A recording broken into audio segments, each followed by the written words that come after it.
Muy buenos días, tengan todos ustedes. Muchas gracias por acompañarnos a nuestra sesión general académica correspondiente al día jueves 24 de julio del año 2025. A nombre de la dirección y del cuerpo de gobierno del Hospital Regional Licenciado Adolfo López Mateos del ISSSTE, les damos la más cordial bienvenida. Bien, para esta sesión general que se titula Atención centrada en el paciente, un camino hacia la atención centrada en la persona, contamos con la presencia de la doctora Lourdes Yasmín Lara Morales. La doctora Lourdes Yasmín Lara Morales es egresada de la Universidad Nacional Autónoma de México a través de la Facultad de Estudios Superiores Zaragoza, la cual terminó en el año 2021. Entre las instituciones en las que ella ha participado y se ha desarrollado en su trayectoria de posgrado es el Hospital General ISSSTE José María Morelos y Pavón, el Hospital Juárez de México, el Hospital Regional General Ignacio Zaragoza del ISSSTE, el Hospital General de Zona 29 del Instituto Mexicano del Seguro Social, el Hospital de Ginecopediatría número 3A también de este instituto. También ha tenido actividades académicas en el Instituto Nacional de Cardiología Ignacio Chávez, en el Hospital Regional Adolfo López Mateos del ISSSTE, que es el nuestro, y también en el Hospital Infantil de México Federico Gómez. Ella ha participado en diferentes campañas nacionales de salud desde el año 2017, participó en el proyecto de investigación diagnóstico del proceso de enseñanza-aprendizaje en los profesores de la Facultad de Estudios Superiores Zaragoza, de las buenas prácticas alimentarias asociadas a la prevención de las enfermedades no transmisibles, esto realizado también en esta facultad en el año 2021. Ella ha participado en varias actividades teórico-prácticas en DUPAM, que significa diabetes, un programa de atención multidisciplinaria. También ha realizado diferentes cursos, entre ellos destacan la mejora de la calidad en un escenario real de atención sanitaria, fundamentos de la mejora, fundamentos de seguridad del paciente, comunicación con el paciente luego de un evento adverso, factores humanos y seguridad, líder en salud y prevención de enfermedades, y también este trabajo de prevención de enfermedades lo presentó en el Congreso Estatal de Farmacovigilancia y Técnico-Vigilancia en el año 2023, y de este congreso recibió el reconocimiento del Simposio de Calidad y Seguridad del Paciente. Ella cuenta con diplomado de posgrado en Administración de Hospitales y también otro diplomado de posgrado en Administración de Unidades de Salud y un tercer diplomado en Certificación de Unidades de Salud de acuerdo a la norma ISO 9001-2015, y también está certificada como formación de auditores internos.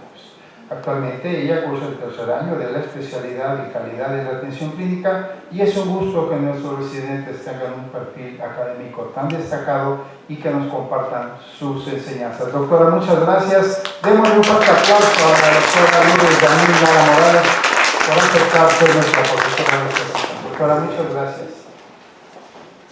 Gracias a usted, doctor, por la invitación que me dan para presentarme este día, a presentar este tema muy importante. Y bueno, hola, buenos días a todos, un gusto estar aquí con ustedes.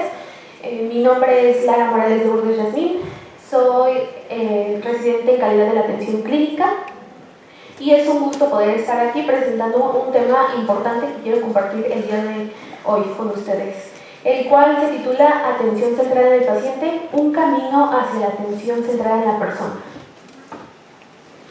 Como agenda del día de hoy, pues esta sesión será algo concreta pero profunda, y comenzaremos con el porqué de este enfoque. Revisaremos su origen, compararemos modelos tradicionales con nuevos enfoques, al igual hablaremos sobre qué implica realmente atender a una persona y no solamente a su enfermedad o patología.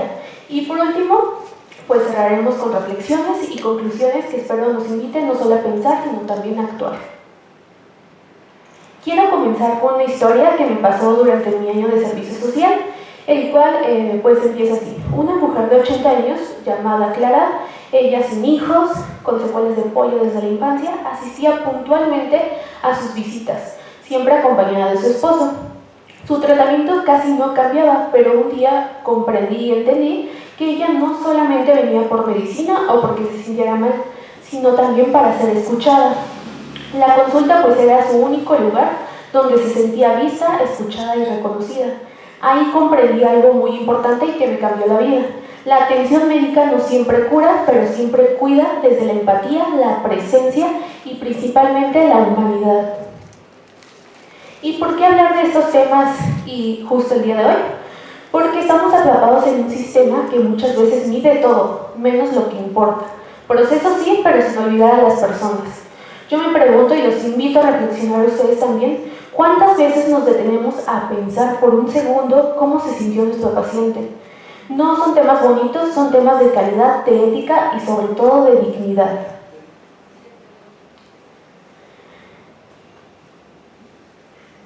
¿De dónde surge este enfoque? Pues este enfoque no es moda. En los años 60, Carl Rogers, uno de los grandes referentes de la psicología humanista, planteaba algo profundamente revolucionario para su tiempo, que el centro de toda la atención terapéutica debía ser el respeto hacia la persona, no el síntoma, no la enfermedad, no el diagnóstico, sino la persona.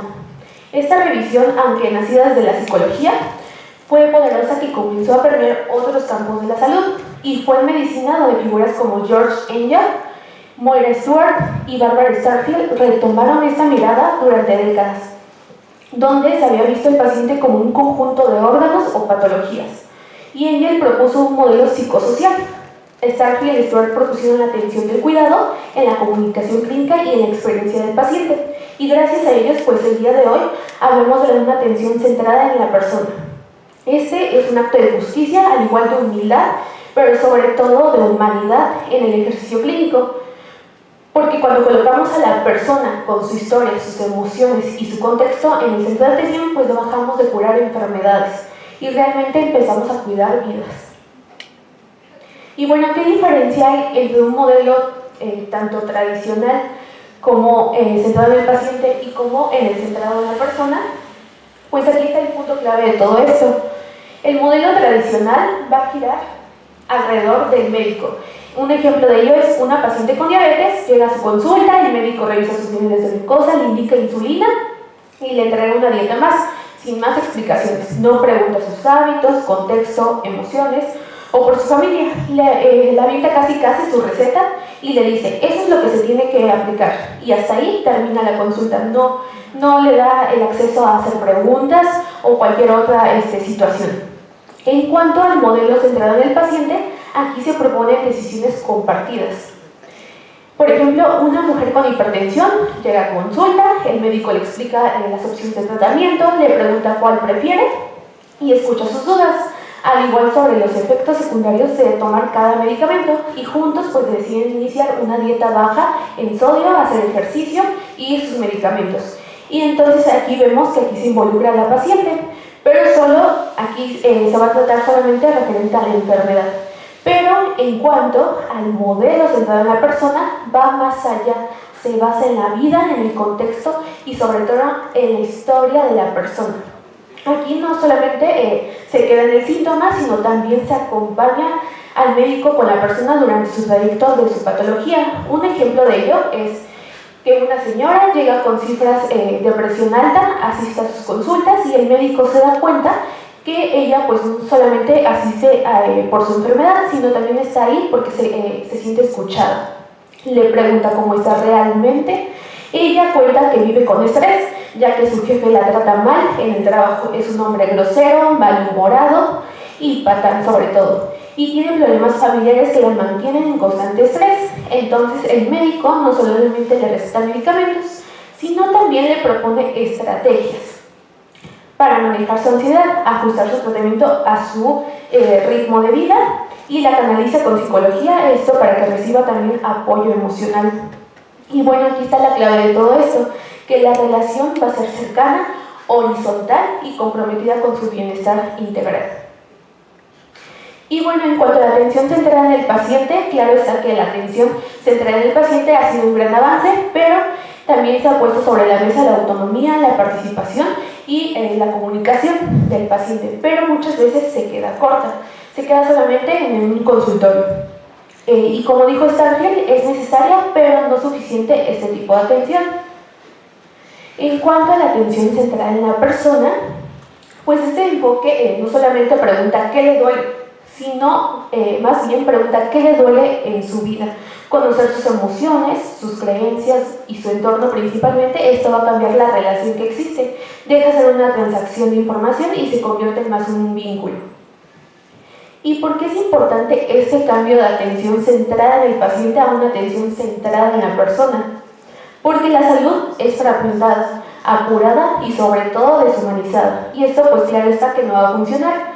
Cuando centramos la atención en la persona, pues la persona se va a pegar más al tratamiento, se cometen por lo tanto menos eventos adversos y por lo tanto las personas pues van a estar más satisfechas. Y al igual nosotros también recuperaremos el sentido que por lo cual entramos a la carrera, que es el sentido profundo del cuidado. Estos van a ser los principios claves de una atención centrada en la persona. El primero tenemos tratar con respeto. El segundo, conocer más allá del expediente. El tercero es comunicar con autenticidad. Incluir también a la persona en sus decisiones y coordinar también el cuidado. Y lo más importante, acompañar al paciente tanto emocional como humanamente. ¿Y cómo se va a lograr esto en la práctica? Pues escuchando de verdad. Una paciente con dolor abdominal crónico acude varias veces a su consulta de urgencias y en lugar de etiquetarla como una persona hipocondríaca, que a veces muchos médicos lo hacemos, el médico le pregunta por su entorno familiar. Aquí pues el médico descubre que ella es la única hija de 5 personas que cuida a su mamá y que su malestar aparece cuando su mamá o hay una sobrecarga emocional mayor. Al igual también tenemos una herramienta que es muy importante, la historia narrativa. Aquí, por ejemplo, un joven con obesidad pues va a la consulta, pero ella no logra ningún plan alimenticio, por lo cual el médico le escucha y le cuenta que creció con carencias. Al igual fue víctima de bullying y la comida pues era su único refugio. Y a partir de ahí, pues el médico con la paciente diseñan un plan realista adaptado a sus emociones y a su entorno. Al igual tenemos otra herramienta muy importante, el cual es decidir juntos. Aquí, por ejemplo, una paciente con cáncer rechaza la quimioterapia. En lugar de presionarla, pues el médico la escucha. Le invita a hablar, comprende sus miedos, sus prioridades y su forma de ver la vida. Finalmente, pues acuerdan un tratamiento que respete tanto su voluntad y su autonomía y garantice también una calidad de vida. Y también tenemos acompañar, no solo prescribir. Aquí pues un ejemplo de ello sería que una mujer mayor con diabetes acude siempre a su consulta.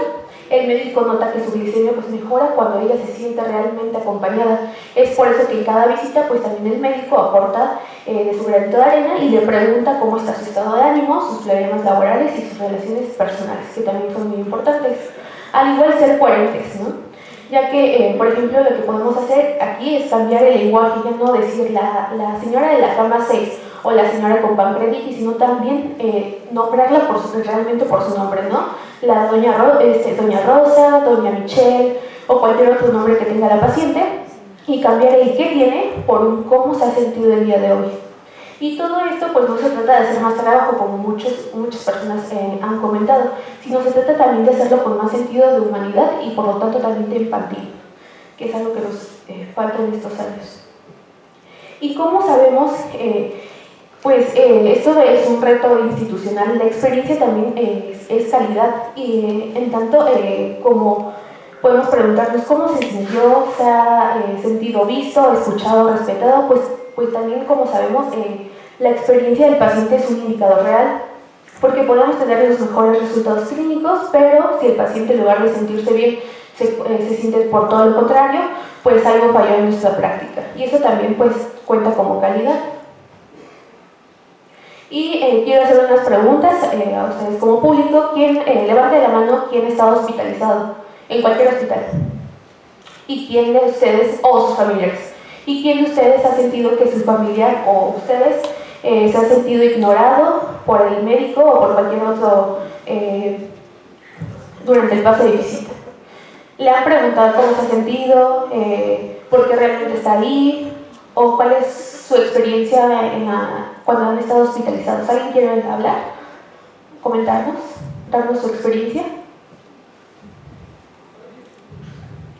Bueno, pues yo sí he tenido familiares como hospitalizados y realmente hay muchas veces que uno ve solo el pase de visita, a veces es como muy complejo porque es mucha información al mismo tiempo o inmediatamente hay alguna aplicación de tratamiento y creo que muchas veces, incluso siendo personal de la salud, nos podemos sentir como confundidos y perdidos y como más angustiante porque uno como conociendo quisiera tener como ese acceso a toda la información, pero realmente también tienes que traducir todo eso a tu familiar o a tu persona cercana y realmente a veces son ambientes de caos que no lo permiten. Y tú, por ejemplo, como profesional de la salud, ¿qué cambio harías para que haya ese cambio de atención? Pues creo que es complejo porque muchas veces también sabemos que el ritmo es como muy dinámico, o sea, a veces no podemos como parar. A veces siento que no podemos como parar, pero realmente cuando estás del otro lado, el hecho, como mencionaba usted, doctora, de decir como, me hablaron por mi nombre, o sea, saben que soy como una persona, no me convierto en un número o en un padecimiento, creo que esos pequeños cambios sí te hacen como que cambie toda la experiencia, o incluso cuando vas a consulta y que no dices, el doctor se quedó nada más escribiendo, ¿no? Sino que me volteó a ver. Creo que esos pequeños detalles empiezan a hacer la diferencia día a día y que no involucran tanto tiempo dentro de las cargas tan excesivas que tenemos laboralmente. Gracias. ¿Alguien más que quiera compartir su experiencia estando hospitalizado o algún familiar hospitalizado? Sin miedo. Yo quisiera compartir. Sí, doctor. Mi mami estuvo hospitalizada aquí hace muchos años, pero la experiencia que yo tuve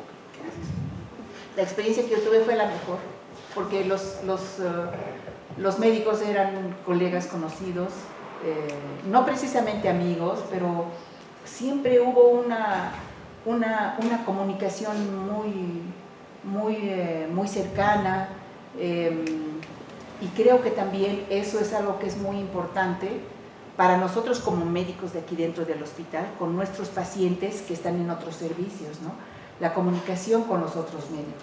Ahora, pues obviamente, como bien dice la doctora, me precedió, muchas veces las cargas de trabajo nos hacen tomar exactamente lo que necesitamos y demás. Sin embargo, difiere un poquito porque comentas que entre los dos entre el paciente y el médico podrían escoger un medicamento. Yo creo que el paciente no está todavía capacitado para eso, ¿no? O sea, probablemente le podamos preguntar, oiga, pues cómo le sentó y podamos nosotros cambiar, pero no esperamos que el paciente diga, pues, no, pues mejor me queda la cefalexina que la clindamicina, o sea, no. Entonces creo que siempre el médico es el que tiene que normar el tratamiento. Ahora sí, considero que se debe tratar a los pacientes pues inclusive hasta con pincitas, ¿no? Porque a veces vienen en un estado tan sensible que, bueno, ni siquiera es la enfermedad, ¿no? O sea, traen muchos problemas, muchos, como todos, ¿no? Creo, pero bueno, esa es mi experiencia, aquí en el hospital muy buena.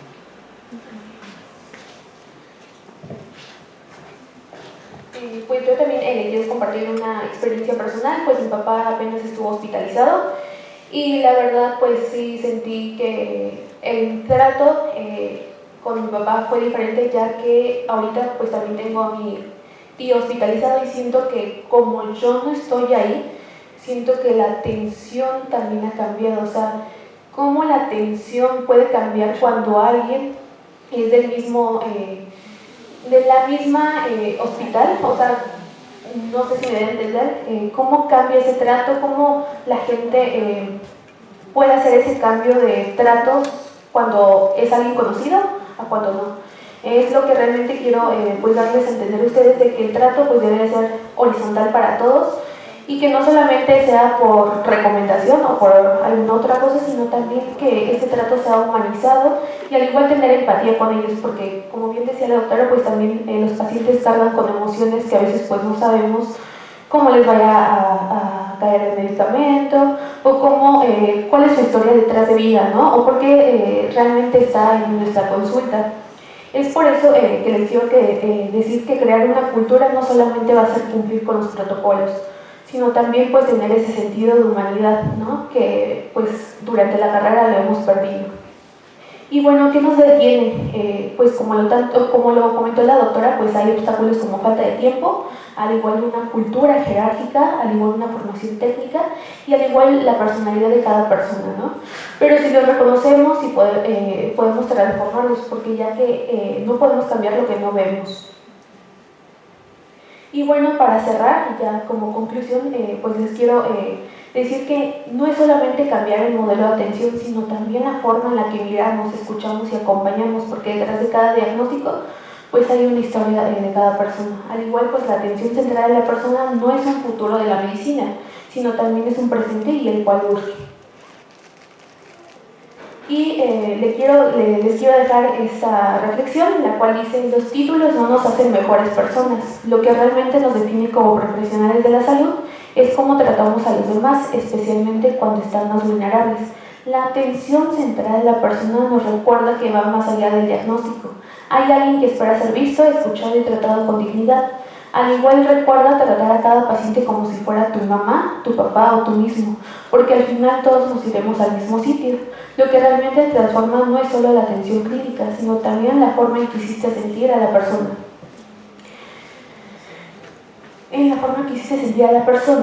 Y recuerda que él está en su momento más vulnerable de su vida, y eso, créanme, que nunca se olvida. Y bueno, muchísimas gracias por su atención. Estoy abierta a cualquier pregunta, a reflexiones o simplemente escuchar lo que generó esta presentación.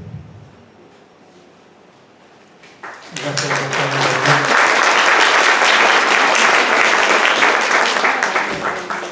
Me comentó la doctora Yasmín que iba a dejar un buen tiempo porque ella quiere interactuar con ustedes, sus alumnos de esta sesión, porque ella quiere enriquecer precisamente este cambio de los paradigmas en la relación médico-paciente y en el tipo de atención de los pacientes. Doctor Meneses, levantó usted la mano. Gracias. Doctora Lara, felicidades. Sí, creo que esta plática nos estaba haciendo falta a todos, y desde luego a su servidor, lo cual se lo agradezco.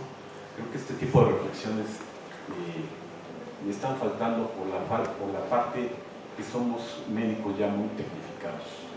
Esto es un secreto a voces, no en este hospital, no en el país, en el mundo entero. ¿Sí? Hay un autor que es McIntyre, que habla sobre el libro de Búsqueda de la Virtud, y comenta que precisamente todos en el quehacer ético de que nos corresponde a nuestra profesión tenemos que acudir a esa búsqueda de la virtud, pero de la virtud en el sentido clásico del término, en el sentido aristotélico, ese justo medio del que posiblemente podríamos interpretar su charla. ¿Sí? Estamos abandonados a este tipo de situación.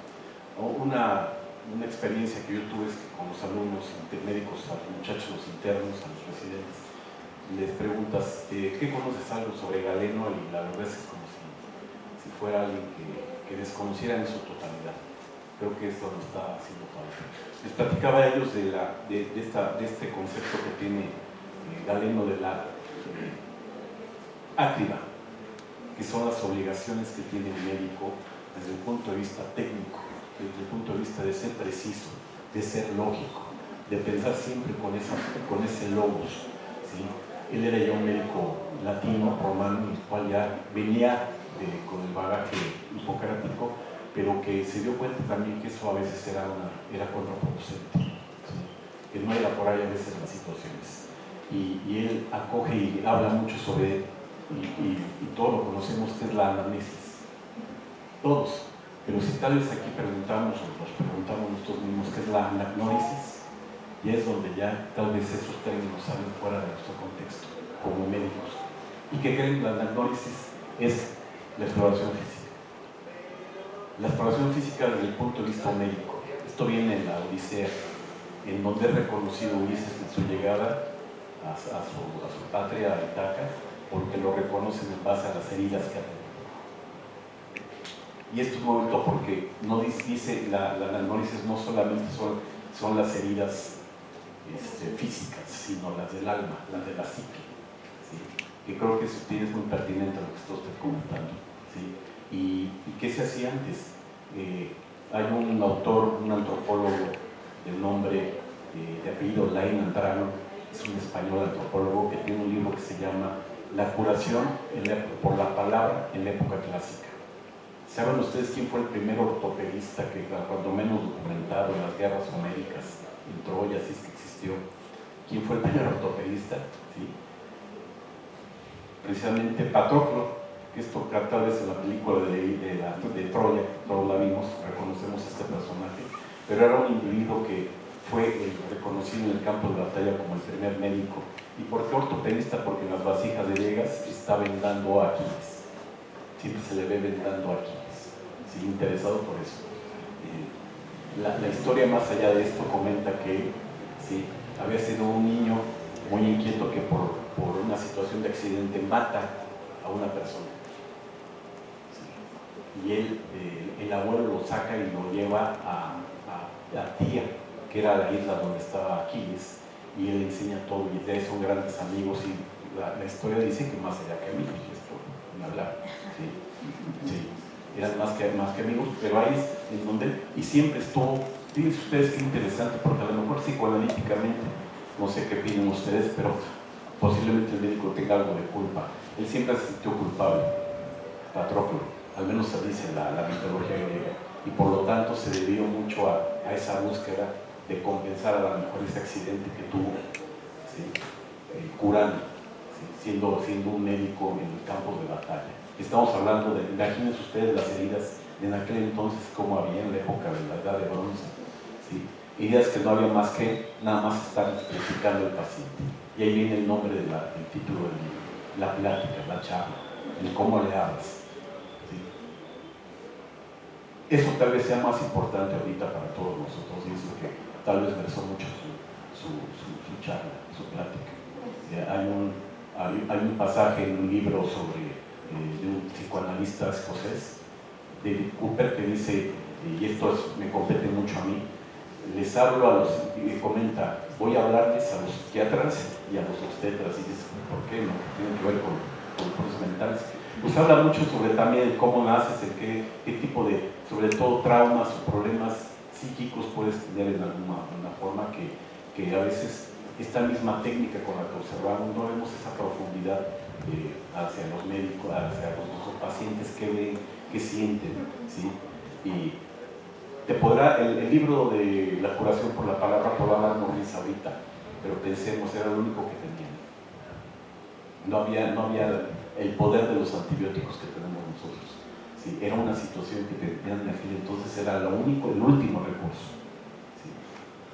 Y la pregunta es, ¿ese último recurso no será que nos está faltando en este momento? ¿No será que ese último recurso se convierte en algo por la pertinencia de su plática, doctora Lara, de no ser el último, sino el primero? ¿Sí? Esa fuerza de la palabra, lo que se conocía como logos, ¿sí? Esa situación a veces mística que tiene el médico. ¿Cuántas veces nos han dicho, yo tenía un tío que llegaba y ya me sentía yo bien cuando estaba enfermo, porque era médico, y no había hecho nada, sabía que tocaba la puerta? ¿Cuánto de eso hemos perdido? ¿Sí? Doctora, la felicito y muchas gracias. Gracias a usted. Solamente quiero hacer como una pregunta. Usted como profesor, ¿qué cosas ha hecho, qué cambios ha hecho en cuanto a su formación para los demás alumnos que apenas están metiéndose a esta carrera que es la medicina? ¿Qué cambios usted haría o ha hecho para aportar un granito de arena en cuanto a la formación que están teniendo? Doctora, yo humildemente lo que he hecho es primero reconocer que son médicos con todo el potencial del mundo, de verdad, y se los hago ver. Son gente que va a estar con nosotros, muy bien preparada, ¿sí? Pero que también les hago ver que les falta esta parte, ¿sí? La medicina no basta, el conocimiento técnico, y volvemos otra vez a la técnica griega, únicamente la técnica, el dominar la técnica. Es bueno, es importante, claro, se nos juzga mucho en la dominación de la técnica, pero entonces ¿dónde viene el más allá?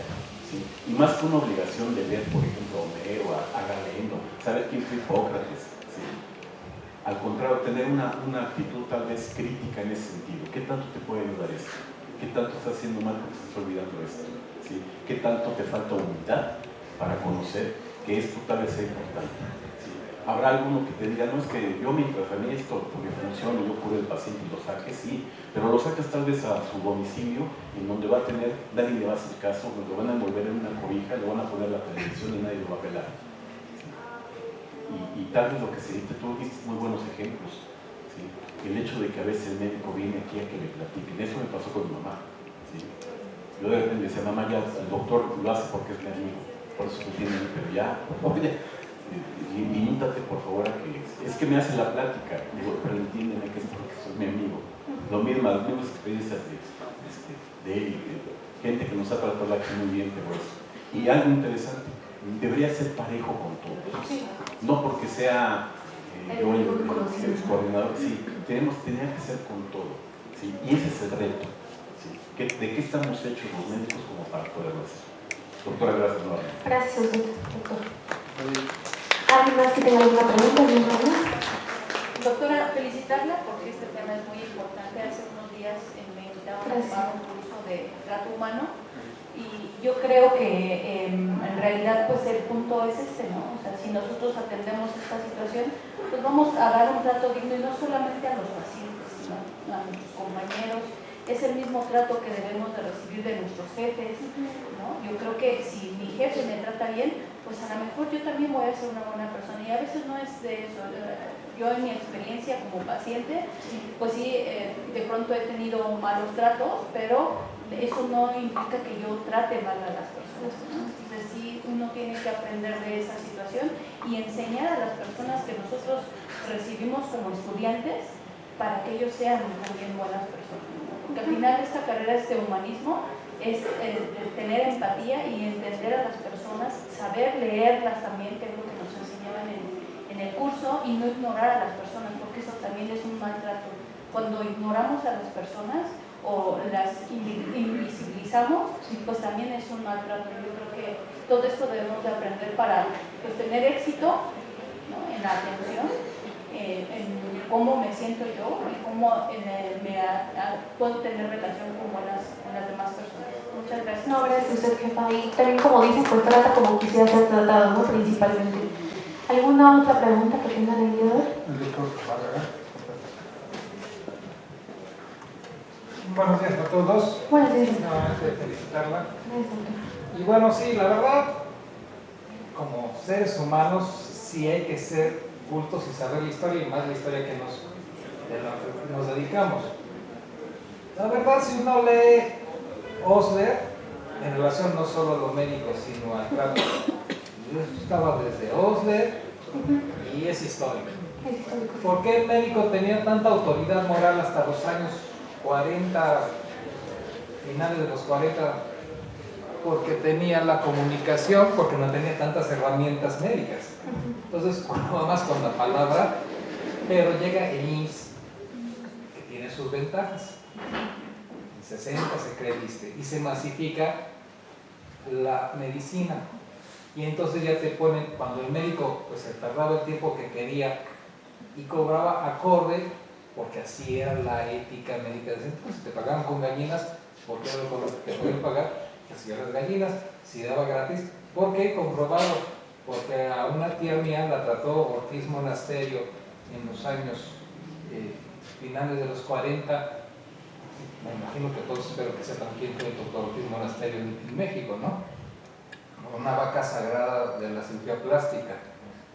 La trató y le cobraba una bicoca. Ahí en el hospital de Jesús en el centro la trató con una quemadura. Entonces se fue masificando y se fue pues, haciendo servidores públicos, y ahora nos juzgan como servidores públicos. Obviamente somos servidores públicos, no es que no lo seamos, pero cambia nuestra visión y perspectiva del gremio médico, donde 20 minutos, perdón. Yo le reto a alguien que de una consulta con toda la ética, anamnesis, todo lo que debe de ser una consulta en el aspecto ético y profesional en 20 minutos. Es imposible. Nadie en el mundo lo puede hacer. Pero eso es nuestro indicador.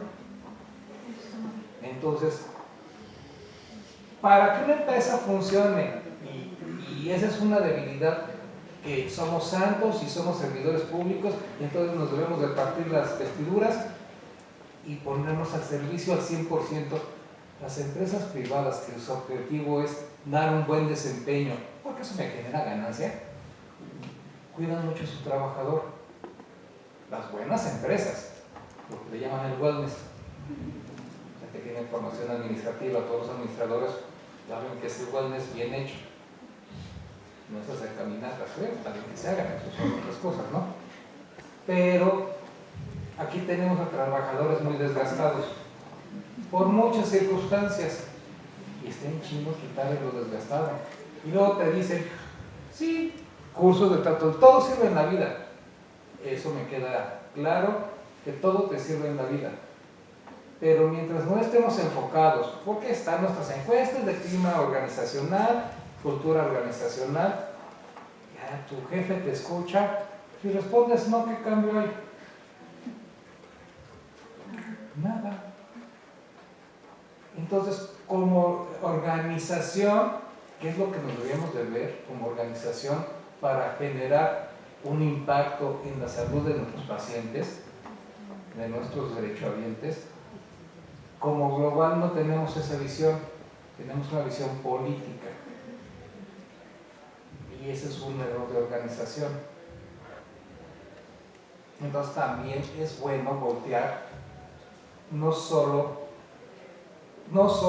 porque es obvio, lo principal es la persona que tendemos como paciente enfermo. ¿Por qué? A mí me lo enseñaron desde el primer semestre de medicina. ¿Quieres ser médico? Entiende que humanamente vas a trabajar con una persona egoísta. ¿Por qué egoísta? Porque es lógico que está perdiendo lo más importante en su vida, que es la salud. Entonces, está vulnerable. Es el ser más vulnerable, ni las mujeres ni los niños, sino el enfermo es el ser más vulnerable, porque está perdiendo lo más valioso, que es su salud. Entonces, hay que entender esas circunstancias. Y respondiendo desde mi punto de vista a su pregunta que hizo el doctor Meneses de cómo mejora o cómo mejorar las cosas, con el ejemplo. Si yo agarro y hablo muy bonito y digo las cosas muy bonitas, pero voy y trato y paso visita, no haciendo lo que dije, a mi alumno es cero a la izquierda.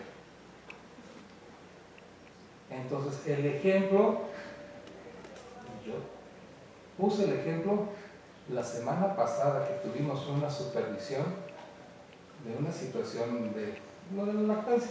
Y aquí están los que estuvieron, y dije, hay que ver, no biberones, sino biberones, a un niño que esté enfermo, que se siente mal,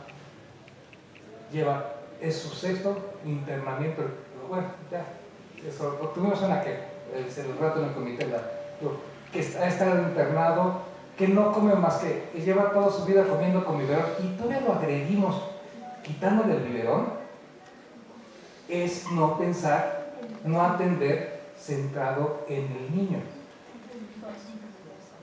Entonces todo con prudencia, pensando, si tuviéramos de veras lo que usted dijo, centrado en la persona, en nuestro caso los pediatras, el niño y su entorno, porque para nosotros, digo, a todo el mundo, pero más en pediatría, es el entorno familiar de los papás, sí estaríamos muy diferentes en calidad de atención y nos cuesta trabajo porque hay normatividad que cumplir.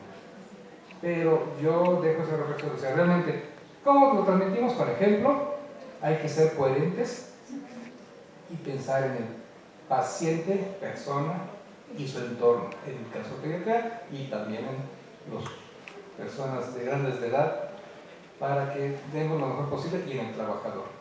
Gracias. Muchas gracias, doctor, por esa reflexión que nos da. Y como bien dice, pensar principalmente por la persona, su entorno y en este caso usted en su familia, porque también todo esto va a afectar en el diagnóstico y en el tratamiento de nuestro paciente. Muchas gracias, doctor, por su aportación y es muy valiosa en el día de hoy. ¿Alguna otra pregunta? Felicidades, doctora. Gracias, doctor. Bueno, considerando, el doctor nos está ayudando en la terapia intensiva a hacer algunos trabajos sobre esto precisamente. Y yo creo que considerando la tecnología, los aspectos teóricos, tecnológicos, científicos, sí son importantes dentro del hecho del quehacer médico de todos nosotros. Y las universidades, pues hasta los últimos años han tomado en cuenta que las materias humanísticas son importantes, por lo menos el posgrado. La UNAM hasta hace unos años el 10% de las materias eran humanísticas y el resto materias científico-tecnológicas y muy positivistas en la educación en todas las universidades. Esa es la razón por la que los residentes y los estudiantes egresan de esta manera, ¿no? Con ese sentido, con esa intención. Antes, como dice el doctor Barragán, las cosas eran diferentes. No había unidades de calidad. La calidad se daba por sí sola por el pensamiento médico que predominaba en aquellos entonces. Yo todavía tuve alguna oportunidad de estar en esos años como residente.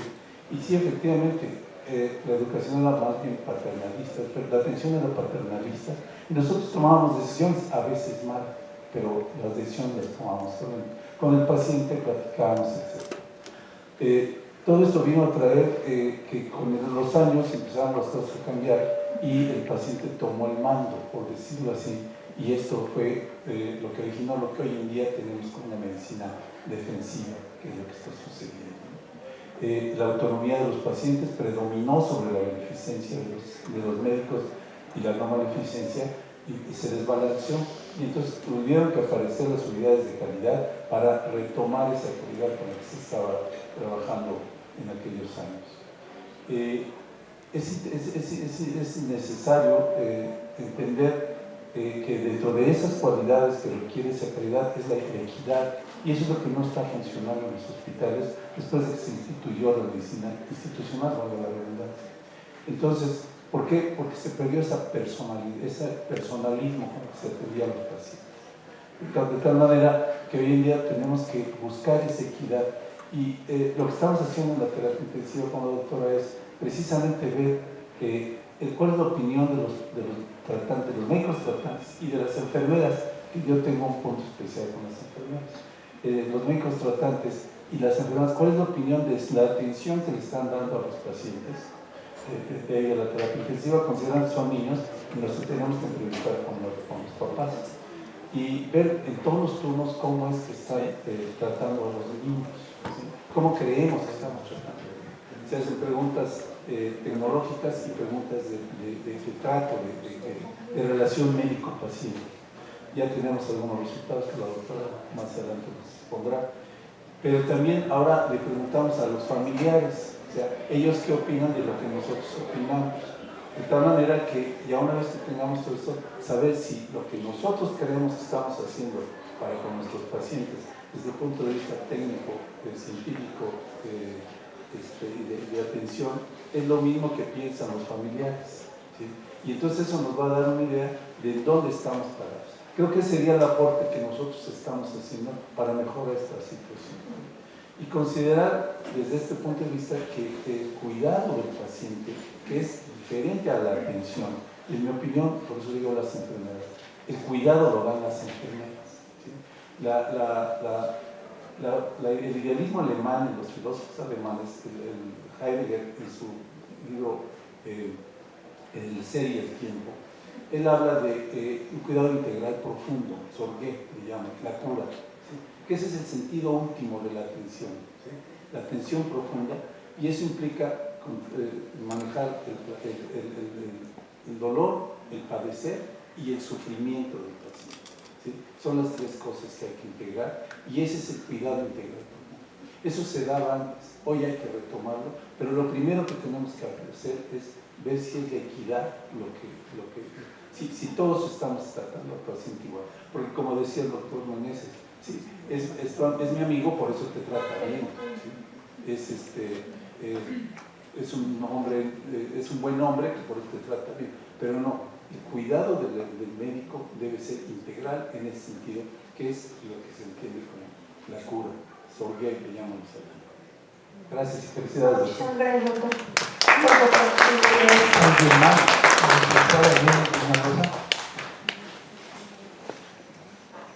Buenos días. Antes que nada, yo quiero dar una felicitación a la doctora. Y mi duda es, ¿cómo se evalúa si se está realmente aplicando la atención central al paciente? Pues, contestando su pregunta, Licenciada, pues lo que podemos utilizar son herramientas en cuanto a la experiencia de la persona llamada los PREMS.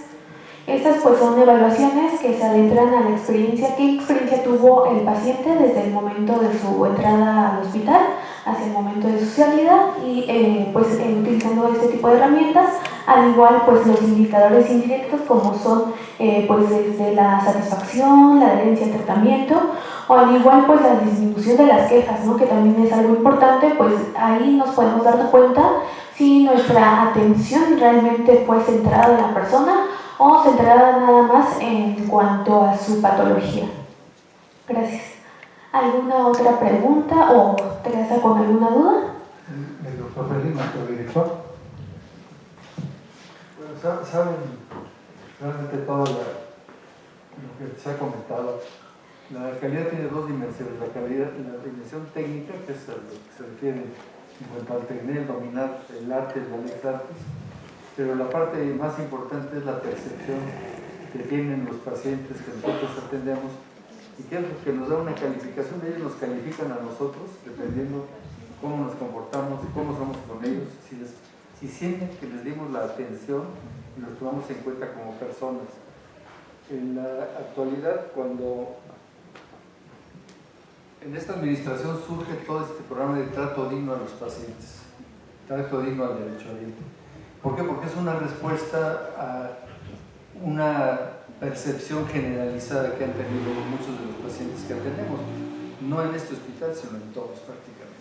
Entonces surge esta iniciativa que es darle a la persona el valor que tiene como tal, como un ser único e irrepetible y que además requiere que nosotros le prestemos un cuidado especial. Yo creo que nosotros, este hospital siempre se ha caracterizado por tener esa cualidad en la mayor parte de sus trabajadores, en la mayor parte de los médicos. Sin embargo, todos los días yo tengo quejas de maltrato, todos los días. Y es uno de los hospitales que a nivel nacional tiene más casos de maltrato, por lo menos en números absolutos, no en números relativos, porque tenemos una gran cantidad de atenciones, como dice el doctor Barragán. Estamos trabajando prácticamente pues, a todo lo que da el hospital. Pero les puedo decir que en una semana vemos 4.500 consultas de especialidad, se atienden 250 cirugías y damos en urgencias 1.700 consultas de urgencias, ¿no? En una semana. Entonces eso les da una idea del trabajo que tenemos y que a veces es difícil que se pueda tener un acceso a todo el personal y a los pacientes, darles el tiempo necesario. Pero a veces 2 o 3 palabras amables, una sonrisa y no tratarlos mal es suficiente. Le agradezco al doctor Nava y a la doctora Lara que nos ha hecho esta presentación, pero nos permite reflexionar sobre estos temas. Muchas gracias. Gracias, doctor.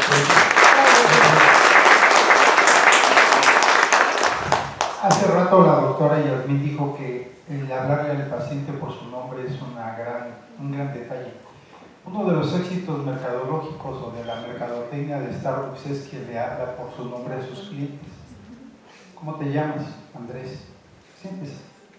Y estás en un lugar bonito y todo, y de repente escuchas tu nombre, Andrés, y todo el mundo voltea a ver a Andrés. Obviamente dicen que guapo, pero a todos nos gusta que nos hablen por nuestro nombre. No, el del café capuchino, pues hablamos como 10, ¿no? Pero si dices Andrés, pues, y todos voltean a ver. Eso es muy importante, ¿eh? Doctora, ¿qué relación tiene la atención centrada en el paciente con la calidad de la atención? Pues creo que va de la mano, doctor, porque pues también la calidad de la atención con la atención centrada en la persona pues va en conjunto, ya que pues es uno desde los indicadores principales de la calidad, y con ello pues también elevaría, si nosotros damos una atención de calidad y con calidez, pues también elevaría el nivel de satisfacción, que con ello pues nos damos cuenta cómo estamos realmente como institución. Desde el número de quejas, así como comentaba el doctor, disminuirían si hacemos un pequeño cambio desde decir buenos días, hablar al paciente, mirarlo a los ojos, que a veces pues ya perdimos ese sentido humanista de nosotros, también tener empatía con el paciente, verlo como una persona, no como un número, como un indicador o como una patología, sino verlo realmente como es, como una persona que tiene detrás historia, familia y contexto situacional. Un gusto haber estado con ustedes el día de hoy, haberles platicado y haberles conmovido por lo menos algo y que ustedes sean el cambio para el futuro y también para el presente, que es lo que nos hace falta el día de hoy. Yo quisiera comentar algo. Antes, gracias doctor, antes nos daban unas cartas a los adscritos, porque yo ahorita escuchando los números que nos dice nuestro querido director, pues sí, la verdad a veces estamos tan saturados que yo quisiera que este hospital creciera unos 10 pisos y tuviéramos unos 30 quirófanos, ¿no? O sea, que me encantaría porque muchas veces hasta entre nosotros los adscritos que estamos peleándonos por la sala, los tiempos, y sé que eso es imposible. Pero antes nos daban unas hojitas de felicitación a los adscritos. Y a lo que voy es a lo siguiente. Ok, hay quejas, está bien. O sea, no está bien que haya, pero bueno, están las quejas, ¿no? Pero quiero decir, el otro porcentaje, que debe ser muy grande, según los números que ahorita estamos escuchando, entonces eso quiere decir que estuvieron bien tratados, ¿no? Quiero pensar. Pero antes el paciente, y de hecho ahorita es un poco más difícil para el paciente dar una felicitación a su médico, ¿no? Porque tiene que ir a sacar una hojita que es foliada, etc. Y antes nos daba yo me acuerdo que recibía mi servicio muchísimas felicitaciones. Entonces creo que así como el paciente necesita esa atención, los adscritos también. Me gustaría que haya más cartas de felicitación, porque además, así como dijeron mis colegas, por ejemplo, tratar a un niño, cuando un niño nos ve con la bata blanca, empieza a gritar. Yo no sé cómo le hacen los pediatras, pero para nosotros es muy difícil, ¿no? O sea, a veces tratar a los niños. Los viejitos, que a veces no escuchan, tienen que ir con alguien para que les traduzca lo que uno les está diciendo, y mucho menos se van a abrir porque pues no están en esas condiciones. Entonces, aquellos servicios que tratamos de todas las edades, para nosotros es un poco más complejo. Sin embargo, yo quisiera que no se olvidara del trabajo que están haciendo los adscritos, porque este hospital está parado en sus autoridades y en sus adscritos. De verdad, a veces estamos agotados y estamos sacando ese trabajo, ¿no? Y hacemos todo lo mejor, porque creo que ninguna enfermera, que ningún médico, que ningún camillero va a querer jamás lastimar a un paciente. Nadie. Nosotros en nuestro servicio acabamos de pasar por una situación gravísima, porque una de nuestras pacientes que ni siquiera empezamos la cirugía terminó en terapia intensiva. ¿Por qué? Porque la paciente no nos dijo que 2 semanas antes había tenido un COVID, se complicó terriblemente en la inducción de la anestesia, sus pulmones obviamente estamos inflamados en eso. Entonces, ¿qué pasa ahí? Porque a veces tampoco el paciente tiene la confianza. Si lo que le estamos preguntando directamente, oiga, ¿usted tuvo COVID? No tuve. Cuando tiene su papelito que dice que sí tuvo. Entonces, también es por esa otra parte, ¿no? El paciente muchas veces se niega o por lo menos no se presta a que se le ayude. Para nosotros es un poquito difícil, por ejemplo, cubrir a las pacientes que tienen heridas de tórax por lo de las mamas, ¿no? Porque además ese es otro tipo de paciente, porque vienen después de que el esposo las dejó, los hijos no las acompañan, son pacientes que vienen terriblemente sensibles, ¿no? Entonces quisiéramos darles a todos todo, pero muchas veces no podemos, estamos limitados. Sin embargo, pues hacemos todo nuestro mejor esfuerzo, y yo creo que mis colegas también, que nos den unas cartitas. Yo creo que nos merecemos un aplauso, porque todos hacemos lo que les da esfuerzo en el hospital. Doctora Carlos, usted lo reclama. Gracias. Bueno, muy buenos días. Bueno, que se toquen estos temas, precisamente alrededor de la situación que estamos ahorita trabajando de la sensibilización en los servicios de salud, y es muy importante porque observo que hay otras nuevas que están ingresando precisamente en este gran hospital.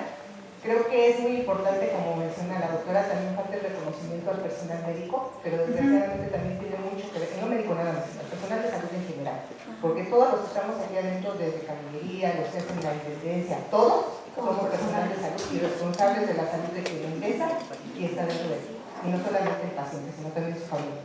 Entonces yo creo que también aquí es necesario hacer una cultura, y que no depende únicamente del paciente o no depende únicamente del médico, es de las dos partes. Mientras no hay empatía de ambos lados, no vamos a poder ver esas felicitaciones y vamos a ver más quejas, porque realmente la queja es porque falta insumo, por qué no hay medicamento, por qué hay un retraso en la atención, pero eso muchas veces son cuestiones administrativas que no dependen propiamente de la persona que está como operativa.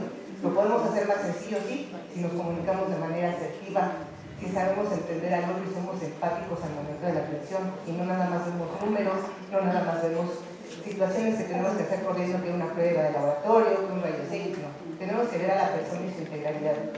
Entonces creo que sí es importante volver a retomar esos incentivos para el personal, porque sí son importantes. El estimularte de un día a día rompe la rutina, pero también nosotros como personal también tenemos entonces que dar quizás un extra para que realmente ese reconocimiento llegue, porque a veces simplemente basta con darle buenos días al paciente, con darle la cara, que sepa tu nombre, porque muchas veces es que no sé ni qué doctor es el que me está atendiendo, vienen muchos y no sé quién me ve. Yo he visto en urgencias, están 5 o 6 médicos internos, más el médico adscrito, más el residente, más los que están tomando notas, entonces no saben el paciente realmente con quién se está atendiendo. Entonces creo que aquí lo que falta es mucha comunicación, que es lo que sería la clave exacta y precisa para dar que vuelva a haber ese vínculo médico-paciente como anteriormente se usaba. Gracias, doctora. Gracias, doctora Chávez. Bien, adelante, doctora.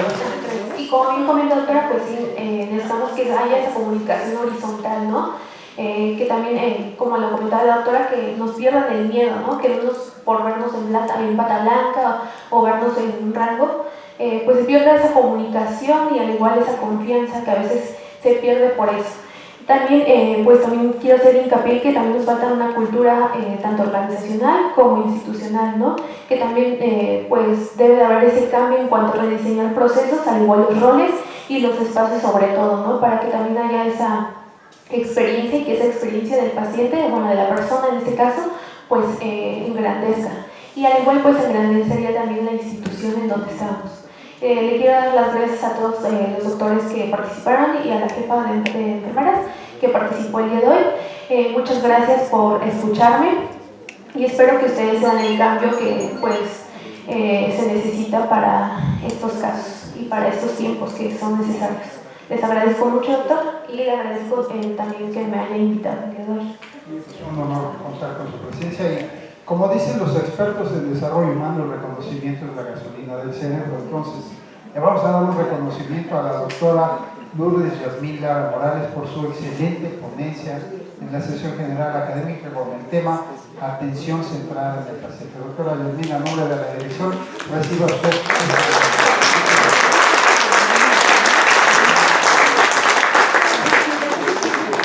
Bien, pues muchas gracias por su amable presencia. La sesión se filma, se edita y se sube al canal de YouTube del hospital si quieren volverla a disfrutar o decirle a los demás compañeros que la pueden ver.